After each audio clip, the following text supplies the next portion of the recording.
ఓం శ్రీ గురుభ్యో నమ. గం గణాధిపతయే నమ. శ్రీ తులసి ఛానల్ వీక్షకులకు స్వాగతం.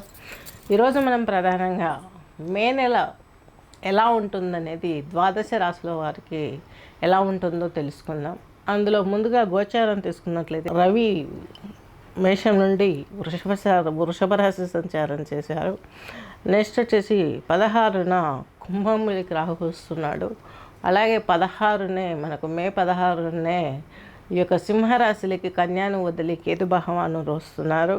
నెక్స్ట్ వచ్చేసి కుజుడు 31న సింహరాశిలోకి ప్రవేశిస్తున్నారు, అంటే మాసాంతంలో. నెక్స్ట్ వచ్చేసి 23న వృషభంలోకి మేషం వదిలి ఈ యొక్క బుధుడు వృషభ రాశి సంచారం చేస్తున్నారు. రవి వచ్చేసి మీకు వృషభ రాశిలోనే సంచారం చేస్తున్నారు. నెక్స్ట్ వచ్చేసి చంద్రుడు వచ్చేసి మకర రాశి సంచారం చేస్తున్నారు. రాహు వచ్చేసి మీకు ఇప్పుడే చెప్పాను కదా 16వ తేదీ వస్తున్నారు అనేసి కుంభంలోకి. నెక్స్ట్ శని భగవంతుడు వచ్చేసి మీనరాశి సంచారం చేస్తున్నారు. శుక్రుడు వచ్చేసి మేషం సంచారంలోనే ఉన్నారు. ఇది ద్వాదశ రాశులలో గోచారం. ఈ గోచారంలోకి అన్ని గ్రహాలను తెలుసుకున్నాం కదా. ఇంకా ప్రధానంగా శ్రీ తులసి ఛానల్లో చెప్పే సబ్జెక్ట్స్ వచ్చేసి yoga, astrology, music therapy, yoga క్లాసులు, అస్ట్రాలజీ క్లాసులు ఇవన్నీ కూడా చెప్పడం జరుగుతుంది. ముందుగా చాలా పెద్ద పెద్ద సబ్జెక్ట్స్లో ఇన్వాల్వ్ అయ్యే అవకాశాలు, చాలా అద్భుతమైనటువంటి రిజల్ట్స్ మీకు ఇస్తాను. అవన్నీ కూడా మీరు చేసుకొని శాంతులు చేసుకుంటూ ముందుకు వెళ్ళగలిగారంటే మీకు అనేకమైనటువంటి శుభాలు జరిగే అవకాశాలు ఉన్నాయి. అలాగే ఏవేవో అయిపోతున్నాయనేసి మన మీద అయిపోతాం అనేసి మొన్న జరిగిన సూర్యగ్రహణం నుంచి అనేక రకమైనటువంటి వీడియోస్ రిలీజ్ నమ్మకండి, దయచేసి నమ్మకండి. ఆ క్రాసింగ్ లెవెల్లో అది నేను కూడా చెప్పాను.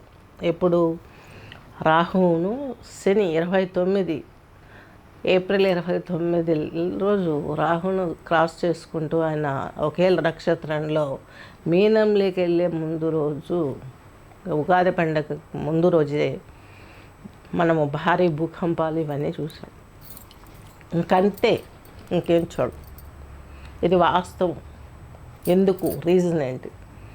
రీజన్ ఏంటంటే మనకు 2019 సంవత్సరంలో డిసెంబర్లో షష్టగ్రహ కూటమి, కేతుగ్రహ షష్టగ్రహ కూటమితోటి అన్ని గ్రహాలు వేరు రావటం ఒక నెలలో రిలీజ్ అయిపోయాయి. కుజుడు 45 days, కానీ రాహువు, కేతువు, శని, బుధుడు, రాహుకేతువులు 1.5 year, గురువు 1 year, శని 2.5 years బ్లాక్. సో వీళ్ళిద్దరి మధ్య నుంచి ధర్మవర్తి, దేవగురు వీళ్ళిద్దరి పైకి వస్తే, బయటకు వచ్చేస్తే ఇంకా లోకం శాంతి. ఇప్పుడు జరిగేటువంటిగాను ఒకటి గమనించుకుంటూ వెళ్ళండి. ఎంత అల్లర్లు లేపాలని చూసినా ఎక్కడా జరగదు. ఎందుకంటే బ్రహ్మంగారి కాలజ్ఞానంలో రాశారు 6 మతాలు ఒకటే. ఆ రోజే ఆయన ప్రిడిక్ట్ చేశారు. ఈ విషయం వంగా బాబా గారు చెప్పలేదు. అలాగే ఈ యొక్క నోస్ట్రడామస్ కూడా చెప్పలేదు. ఎందుకు ఒకటవుతారంటే అందరిలో అవేర్నెస్, ఎడ్యుకేషన్ వచ్చేస్తుంది. మూర్ఖత్వం తొలగిపోయింది, జ్ఞానం పెరిగింది. ఒక వెన్నుపూస లాంటి మగవాడు యుద్ధానికి వెళితే కత్తి పుచ్చుకొని, గన్ పుచ్చుకొని సొసైటీలో ఎంతమంది బాగుపడతారో తెలియదు, కానీ వాని భార్య, పిల్లలు, తల్లిదండ్రులు, తోడబుట్టువులు అందరూ లాస్ అయిపోతారు. ఈ విషయం అందరికీ అర్థమైంది. కాబట్టి ఎవరు ఇంకా మీదట ఇలాంటి యుద్ధాలు అనేటివి అవన్నీ అయిపోయినాయి. ఆఫ్ఘనిస్తాన్ సర్వనాశనం అయిపోయింది. అప్పుడు చిన్నపిల్లల్ని ఇలా ఇసిరి వేశారు. మా పిల్లలన్నా కాపాడండి అండి. ఎయిర్ ఫోర్స్ ఆ విమానం రెక్కలు పట్టుకుని ఆ దేశం దాటి వచ్చారు తాలిబాన్లు. ఆఫ్ఘనిస్తాన్ వాళ్ళంతా కూడా ప్రజలు. స్త్రీలకు మానరక్షణమైంది, పురుషులకు ప్రాణ సంకటం ఏర్పడ్డది. పిల్లలను చూడకుండా మానభంగం చేసిన రాక్షస ప్రవృత్తులు అవి జరగవు. ఇంకా ఏదో అవుతుంది, రాహుతో కలిసినటువంటి షష్టగ్రహ కూటమి కదండి, ఇది అది ఒకటే కదా అనుకోవద్దు. రెండే ప్రధాన అంశాలు. దేవగురువు బయటకు వచ్చాడు, ధర్మవర్తి బయటకు వచ్చాడు, శని. భయపడకండి. ఇప్పుడు వృషభ రాశి మే నెల 16వ తేదీ నుండి 31 వరకు గోచారంలో వృషభ రాశి సంచారం చేసుకుంటే మీ రాశిలో మీకు చతుర్థాధిపతి అయినటువంటి ఈ యొక్క రవి సంచరిస్తున్నారు.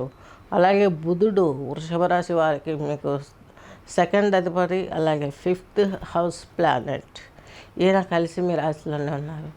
బుధుడు కలిసి ఉంటే 3 లక్షల దోషాలు నివారింపబడతాయి. 2-3 లక్షల దోషాలు నివారింపబడతాయి. మన రాశిలో ఉంటా, మన లగ్నంలో ఉన్న అంత బలాన్ని ఇచ్చేవాడు, బుద్ధిని కలగజేసేవాడు బుధుడు. మీ మెదడు చాలా స్ట్రాంగ్గా ఉంటుంది. అలాగే 4వ ఇంటి అధిపతి అయిన రవి కూడా మీ యొక్క చార్టులో మీ రాశిలోనే ఉన్నారు, వృషభ రాశిలోనే ఉన్నారు. రవి బోన్స్కి అధిపతి. సో మన బాడీలో బోన్స్ పైన కమాండింగ్ ఉంటుంది. ఈయన మీకు కొంచెం హెల్త్ ఇష్యూస్ని కలగజేయడానికి, కొంచెం ఇబ్బందికరమైనటువంటి పొజిషన్ కలగజేయడానికి, కొంచెం ప్రాబ్లమ్స్ కింద రైజ్ అవ్వడానికి ఈయన కొంత కోఆపరేట్ చేస్తాడు. కానీ మీకు అంత దారుణాన్ని కలగజేయడు. ఏదో లిటిల్ బిట్ చిన్న చిన్న ప్రాబ్లమ్స్ పొంచి ఉన్నాయా అన్నట్టుగా ఉంటుంది.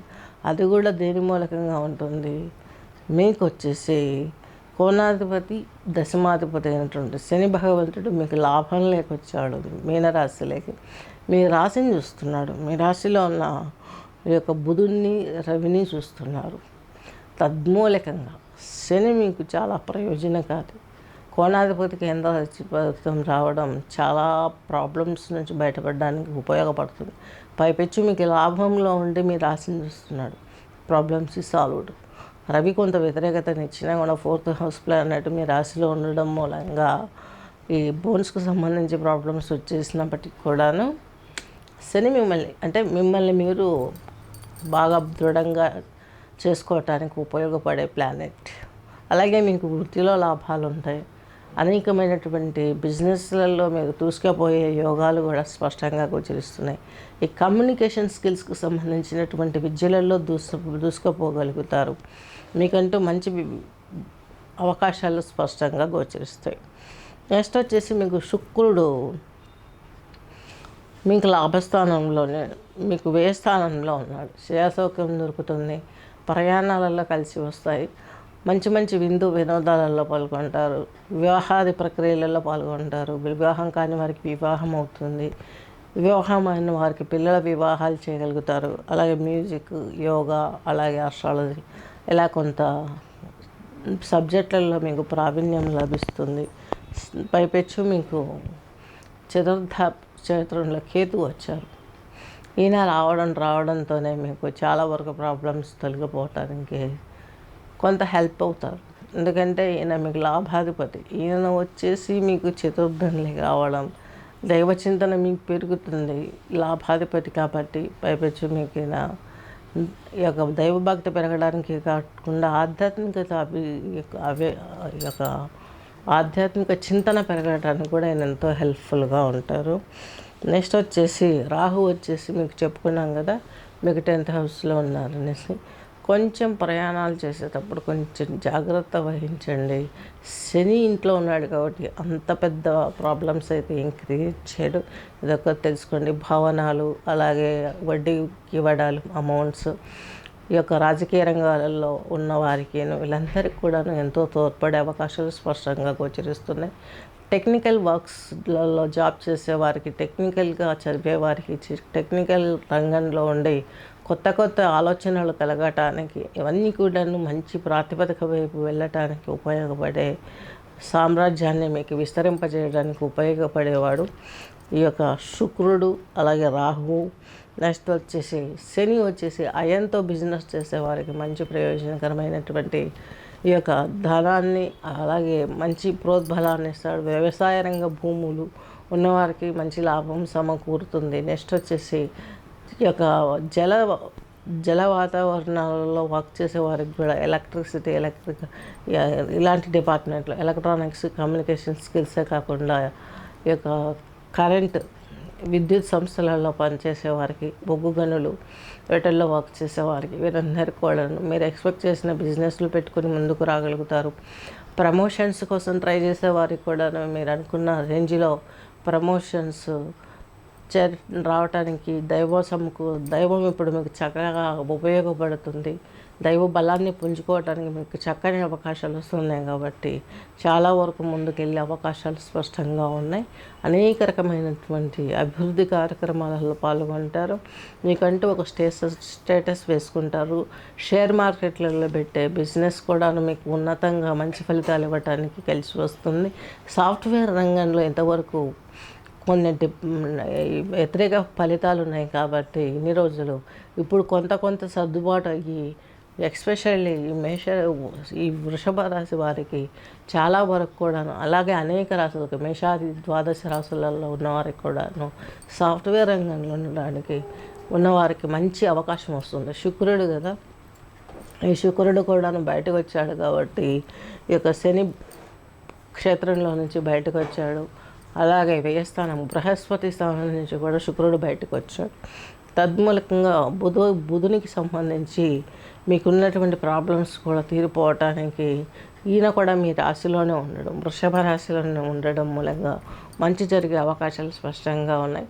గోల్డ్కి సంబంధించిన వ్యవహారాలలో కూడాను అంతో ఎంతో పెట్టుబడి పెట్టే అవకాశాలు వృషభ రాశి వారికి కలిసి వచ్చే అవకాశాలని చెప్పుకోవచ్చు. స్వస్తి.